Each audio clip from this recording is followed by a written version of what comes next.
Hello, everybody, and welcome back to the Laughing Man Network's Football Fantasy Podcast. This is going to be episode 2 of week 2 of the football season, and boy, is it glorious! It was so nice to have a weekend watching football again. Caught a little bit of college, but man, Sunday was glorious. It was nice to sit down and watch, just feast on football. Oh, it was so good. But with the good comes the bad. And today we're going to talk about it a little bit. We're going to go over the weekend that was. We're going to go over some guys that you should be looking forward to, trying to grab off the waivers. And we're going to go over some of my picks from last week. Some of them I missed on, a few of them I hit on. So we're going to talk about that today. And let's get this thing going. I got my notebook because I'm very old school. Very old school fantasy and with computers. So, guys, we had our big weeks. You saw the guys, Justin Jefferson. Justin Jefferson had a huge week. Cooper Kupp had a big week as well. Saquon Barkley's back. I've been a Saquon Barkley truther even through the past few years. It was nice to see him do really well. It looks like they're going to run that offense through him. So that was good to see. We had Chris Godwin came back. It was nice to see Godwin back, but it looks like he has a hamstring now. He might miss some time. Julio Jones. It feels like 2014 again. We have Julio Jones out there, but now he's getting to play with Brady. So as long as he stays healthy, we'll see what happens there. I said last week I thought Julio Jones was a guy, that wide receiver, that you should be trying to go grab. His price might still be cheap.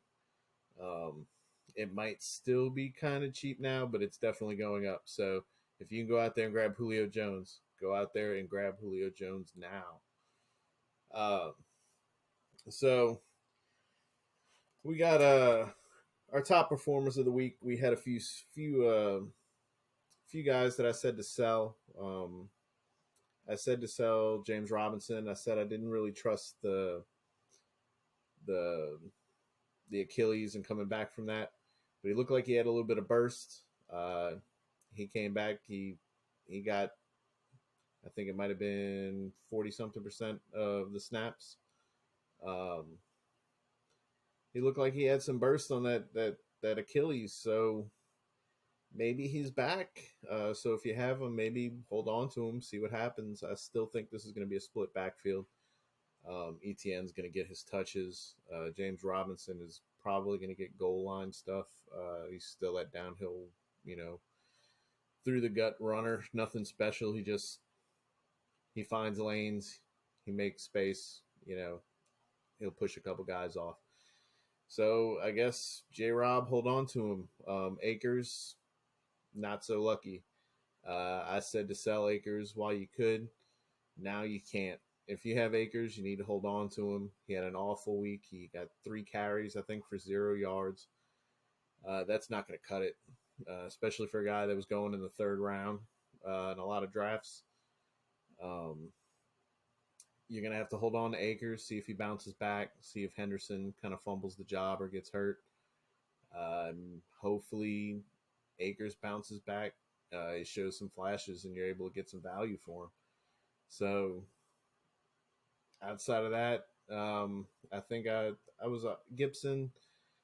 The jury's out. I said to sell Gibson, but Gibson, I don't feel Gibson has that season-long upside still.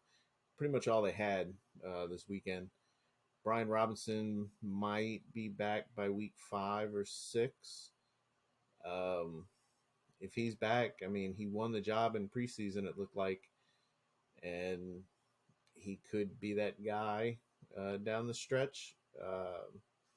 Antonio Gibson is going to have to do a lot to earn the trust back of his coaching staff.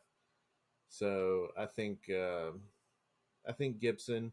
I think after the big game, I think you should cash in, try to move him, see if you can get another running back, or if you need a wide receiver or something, try and get a wide receiver and maybe like later running back like an Edmonds or something like that who didn't start off too great.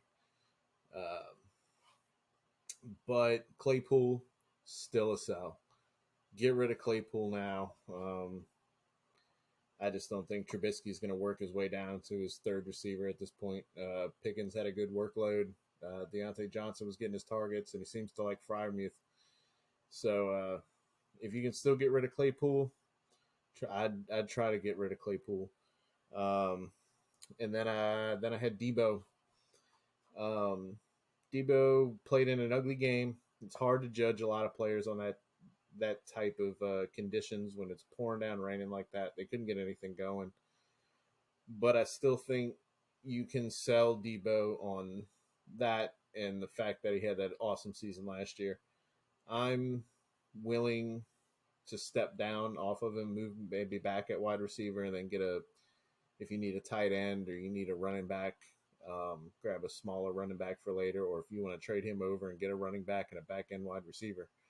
I think Debo you can still get a lot of value for. Tell people, it's just the rain. But I still don't think he's going to get the same production that he got last year. And the value that it still shows is that he can do what he did last year. So if you can find somebody who really needs a wide receiver piece, who has a lot of faith in Debo, I'd maybe try to work a package. Don't move too far back. You still want a fair trade. But I think you might be able to piece him down to two pieces and still get pretty much the same production for your lineup on a weekly basis and long term. And you don't worry about the injury risk that Debo brings. It could be a matter of time before that luck runs out. He spent all last season healthy. I'm not wishing it on him, but it is a risk when you look at his history. So last week I had starts and sits. I had the guys that middle your roster, flex positions, fill-ins for injuries, guys that I think you can go ahead and move in and start ahead of maybe even some of your starters. For instance, my first one was a miss. Depending on the league you're in, I said you should start Baker Mayfield. And if your super flex position, you can feel confident sticking Baker Mayfield in there for some quarterbacks that are on back end quarterback twos. Depending on your league and how they score for fumbles, some don't deduct the points if they don't lose the fumble, but Mayfield did have 4 fumbles in this game. But if they don't count negatives, he didn't lose the fumbles. He either him or somebody else picked the fumbles back up. But he scores 20 points if there's no deductions. He was projected to score 18.5. So it's a hit. If they take off for fumbles, chances are he scored around 16, which would be a miss. But just to be clear, I had Baker Mayfield, and it looks like he would have been an all right in some super flexes as long as you didn't play somebody against somebody like Justin Jefferson. Running back, we had A.J. Dillon. I said start A.J. Dillon.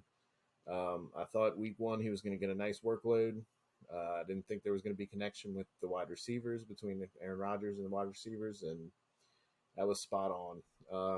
Aaron Rodgers and the offense looked way out of sorts. The only person that could really get anything going was A.J. Dillon. Dillon was projected to score 11.9 points. He put up 20.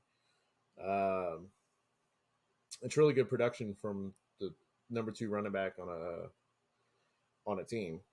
So that you may only paid 6th, 7th round draft capital for.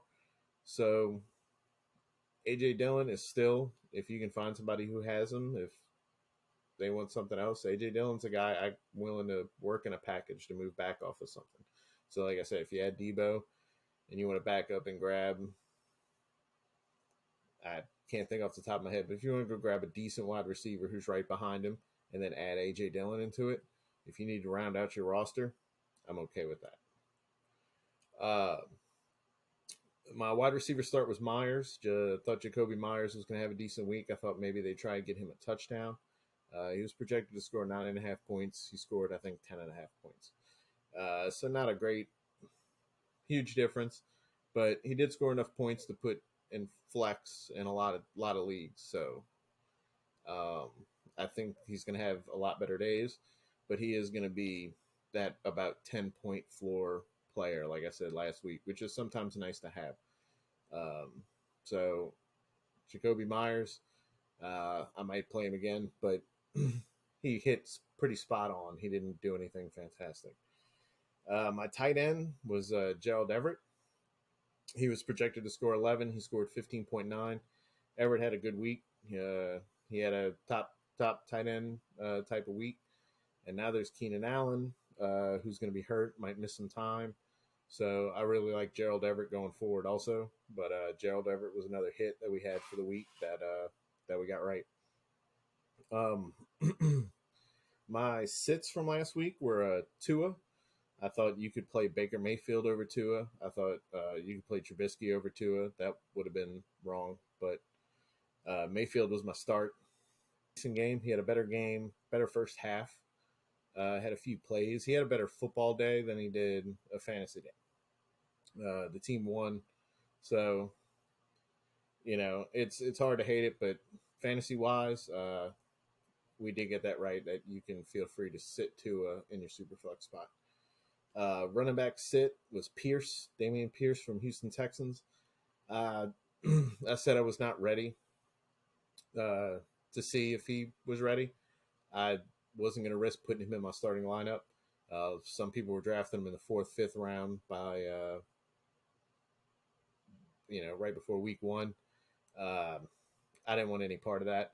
Damian Pierce was projected to score 11 points. He scored 4.9. That's horrible. You don't want that in your lineup. Rex Burkhead looked like he got bulk of the work. And if I'm going to own anybody in that backfield right now, it's Rex Burkhead. So Damian Pierce is nowhere on my radar. Drake London. I said you can go ahead and sit Drake London. I thought he was going to draw Marshawn Lattimore for most of the game. I thought Lattimore was going to basically eat him alive. That didn't fully happen. I think he had 6 receptions. Projected to score 10.8. He scored 12.4. So it didn't, he didn't light everybody up, but he had a decent day. So he was worth the flex option in most leagues, depending on your roster, depending on who else you had. But I did miss on London. He did beat what he was projected to score. Pitts, I said sit Pitts. Same reason. I thought the Saints were going to lock him up, and they did a really good job of that. They didn't go to Pitts after I think it was the 2nd quarter. They pretty much stopped trying. He was projected to score 15 points, and he only scored 4. So, yeah, Pitts is going to have better days. He's a great athlete. But week 1 against the Saints, and boy, if you watch that game, Atlanta got out big, just like they always do, 26-10 with 11 minutes left. Jameis Winston went into the medical tent, came out, and then looked like Drew Brees running the last 2 drives of a game. It was crazy. So those were my hits and misses. Those are the ones I got right, ones I got wrong. I'm going to have some more on the show that I'm going to release on Thursday. And we'll see if we can keep up a trend and see if we can keep being, for the most part, correct. Or as correct as we can be. So we have some injuries to go over. I lost a lot of leagues due to some of these injuries. Some of the guys I told you needed to go out and buy. T. Higgins. I said you should go out there and get T. Higgins. He got knocked out in I think it was 1st or 2nd quarter, and out the rest of the game with a concussion. I haven't seen anything new whether or not he's expected to play again this weekend. Sometimes they miss a game. But Higgins didn't pan out week 1. Chase had a big game. So maybe we get Higgins back soon. Hopefully he's all right. One of the biggest injuries of the week. I'm a Cowboys fan. We lost Dak Prescott.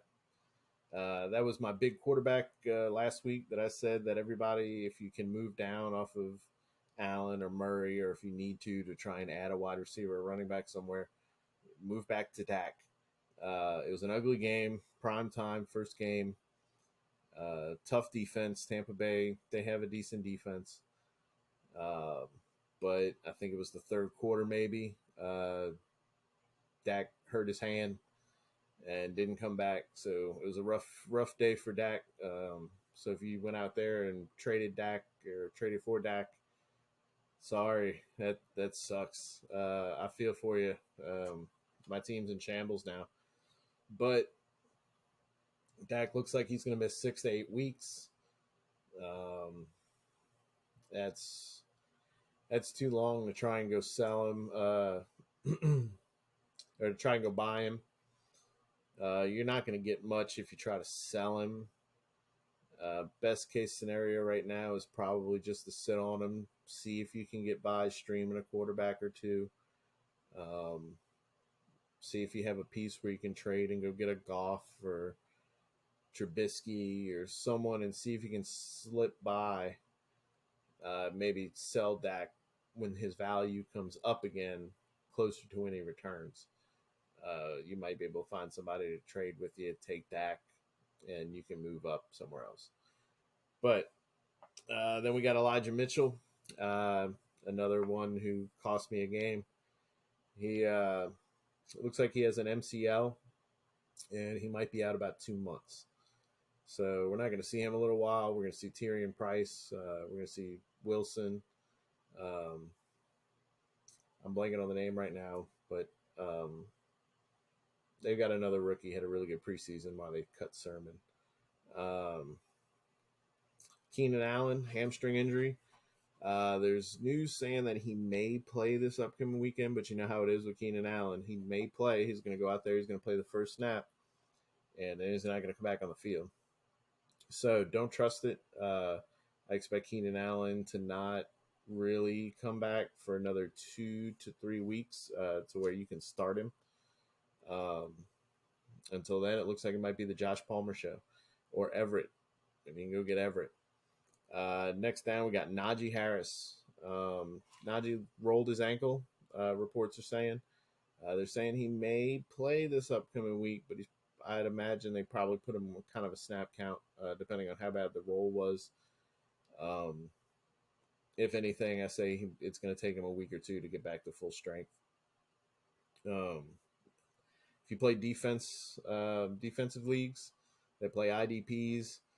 I took a huge hit. I play in one that's got, we start 27 people each week. We start every defensive position.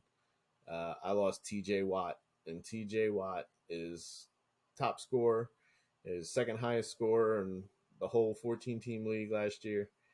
But it looks like TJ Watt may have a torn pec. They're going to look at it further. They're going to get a second opinion or whatever, and they're going to see how bad it is. But it looks like he's going to be out at least 6 games, and maybe out the entire season. So if you have TJ Watt, sorry, bro. That's just how it is. And next down on the injuries for the week, we have Aaron Rodgers.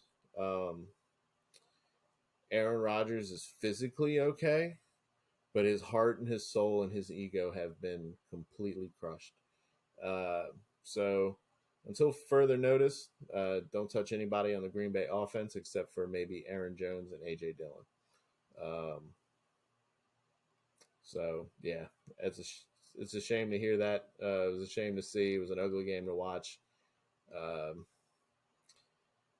But, man, Aaron Rodgers is frustrated. So I'm going to go ahead and add him to the injury report for this week. So we got to talk about waivers. This week, week 1 is always busy. We're going to have a lot of names on here that maybe you already have on your rosters. If you have a deeper roster, maybe somebody else has them. They drafted them early or something. But these are some guys that you should go out and try to buy with your fab dollars for tomorrow. At running back, we're going to have the top guy for me is going to be Dontrell Hilliard. Dontrell Hilliard had 21.9 points. He's the backup to Derrick Henry, so he's a handcuff. If you're a Derrick Henry owner, I wouldn't mind spending a little bit to go get him. But he had 2 touchdowns. He was involved in the passing game. He's only owned in 13% of leagues. Remember, this is the guy I talked about last week that you should try and go out and buy on the cheap and keep tabs on, because he was one of, or if not like the most efficient running back per touch last year, with small sample size. But it looks like he's going to be involved. They're not super stacked at wide receiver, so it looks like they're going to use him to move around and flare out and get some easy targets and take a little pressure off of Henry. So I'd go out and get him. I'm willing to spend 12% of my fab, maybe on him, maybe a little more if you have Derrick Henry and you just want to lock down that handcuff because you never know what's going to happen. Next on the running backs, we have Jeff Wilson. Jeff Wilson is 20% owned. We have Elijah Mitchell, who's going to miss about 2 months. I'm willing to spend 10 to 12%, depending on, if you went 0 running back, you really need the help at running back, especially for the next few weeks. Just once again, it's hard to trust the San Francisco backfield. They may go re-sign JaMychal Hasty, or something. They always have running backs that they'll just throw in there. You might have Chesick, however you say his name, whatever. You may have him run in a couple touchdowns. They have Tyrion Price. They got Jeff Wilson, and it may be enough. They got rid of Sermon, so you're not going to see Sermon. They got Debo, who's going to run, a lot of snaps out of the backfield, so he may take over as lead running back. We really don't know. So it's hard to put a lot of trust in the San Francisco backfield. But if you want to go spend 10% of your fab, see if you can grab him, or if you really need a running back, you want to spend up to 15, then I'm okay with it. But I personally wouldn't go too much more over that. Next up, we have Burkhead. Looks like Rex Burkhead is going to be the lead running back in Houston. A lot of people thought it was going to be Dameon Pierce. Dameon Pierce got a lot of hype. He moved up on draft boards, but man, Rex Burkhead came out. Rex Burkhead had 12 points, which isn't crazy. But he had 71% of the snaps played, and he had 8 targets. And that's what you want as a running back. We want running backs who are involved in the passing game, and he had 8 targets. And he's shown he can still do it, and it looks like the coaching staff trusts him. He's only owned in 14% of leagues. So if you got 5% of your fab, you need a running back, you need a flex guy that you can move in and out because you're waiting on Dobbins or somebody, go get Rex Burkhead. Spend 5-6% of your fab and go get him until the wheels fall off, literally, figuratively. I'm okay with that. Jamal Williams. He's owned in more leagues. A lot of people grabbed him at the end of drafts, 46% owned. So when you come down to 12-team leagues, he's probably owned in all of them. But he scored 16 points. I'm willing to spend 6-7% of my fab on him if I need a running back. He's a good running back, 225 pounds, 6 foot, good hands. He came in at the same draft, got drafted ahead of Aaron Jones in Green Bay. He's a good running back. There's no reason that he shouldn't be used.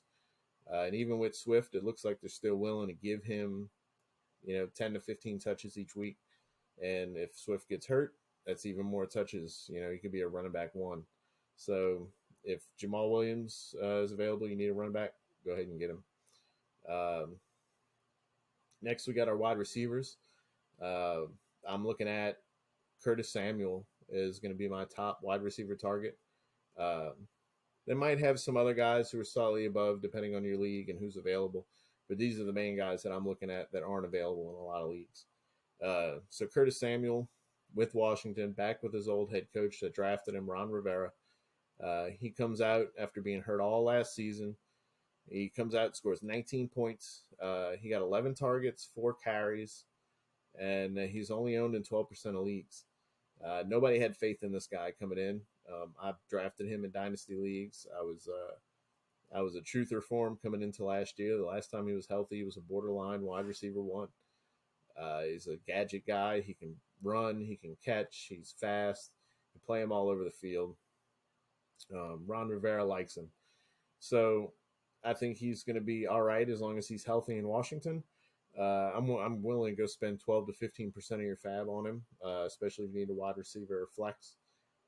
Get Curtis Samuel on your team.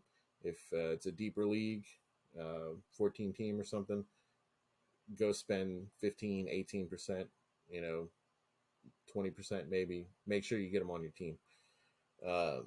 Robbie Anderson, he's a step down for me just because I personally like Curtis Samuel more. But Robbie Anderson all of a sudden came back last year. I don't think he scored like over 10 or 11, 12 points maybe at his most last year. He came out and scored 21 points. He got 8 targets. He's only owned in 17% of the 17% of leagues.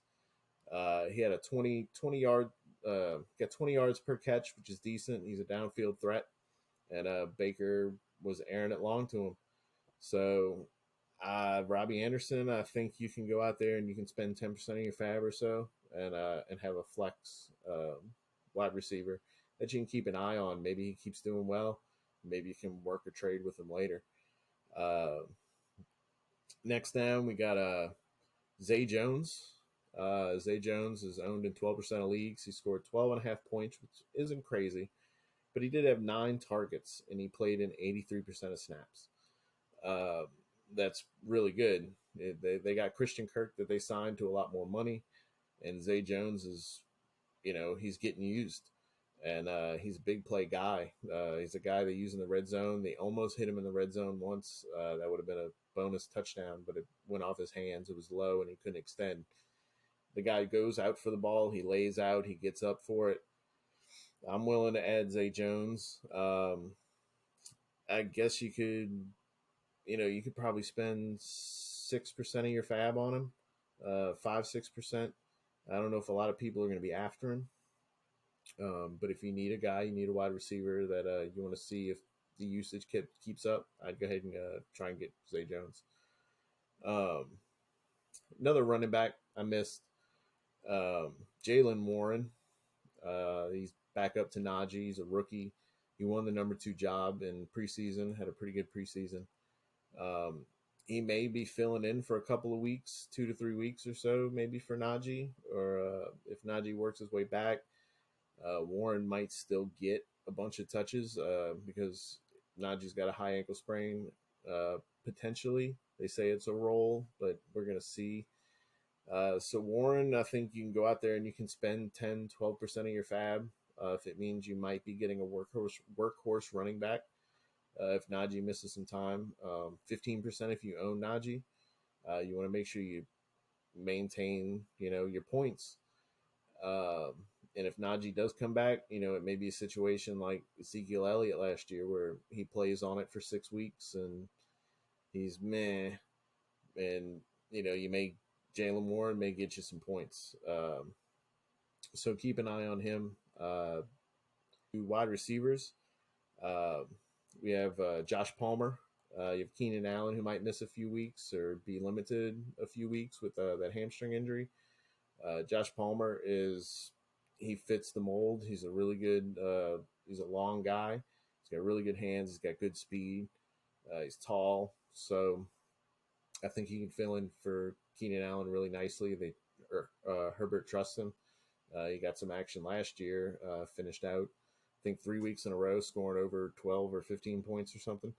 So I think you can go out there and get Palmer. He's only owned in 29% of leagues, especially Keenan Allen owners. Try and go get him. I'm willing to spend 5. He was getting used even with Keenan Allen in the game. So I'd spend 10. If you own Keenan Allen, maybe spend up to 15 and get your hands on Josh Palmer as that little security blanket. Owned a little more than that. We have Jahan Dotson. He's 55% owned. Most 12-team leagues, he's going to be owned. I'm willing to spend 12% of my fab or so on him. just to see what happens. You have Curtis Samuel, and so I don't know if Dotson's gonna be doing this every week, but I have to spend a lot of fab for this one. Sterling Shepard said last week he was one of those high risk guys that I like a few big plays on Sunday. He only got 4 catches, I think it was, but he scored 15 points. He played 72% of snaps. He had a 17 yards per target, which is pretty. 15 points. I'm okay with that. If you can go out there and spend 1% of your taking a little selfie video to finish up my video for the waiver day. I had some technical issues and mixed up my audio, but just to clear things up towards the end, I just wanted to make it known that Sterling Shepard is a guy that I think you should go get. He's going to get used a lot when healthy, and when healthy, he's been really good. So if you just want to spend like $1 or something like that on your fab, Sterling Shepard could be worth it as a fill-in while you're waiting on guys who have a concussion or a hamstring they're dealing with. And then to wrap it up was Kyle Phillips.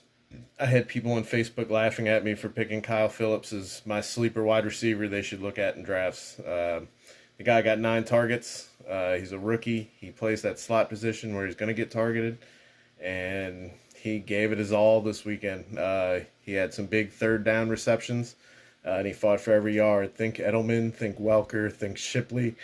This guy could be a good slot receiver. So go ahead and check him out. If you want to get him cheap, you can get him for $1, $2, $3 probably. He's probably still under the radar.